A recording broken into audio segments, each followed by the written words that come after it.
Звуковые эффекты, которые мгновенно выведут ваш контент на новый уровень. И первый это райзер. Он идеален, когда нужно создать напряжение перед тем, как сказать что-то важное. Если хотите добавить зум или переходы, используйте вуш. При добавлении графики или текста используйте поп.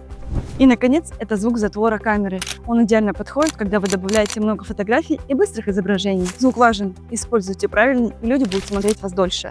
И не забудьте сохранить это видео для следующего монтажа.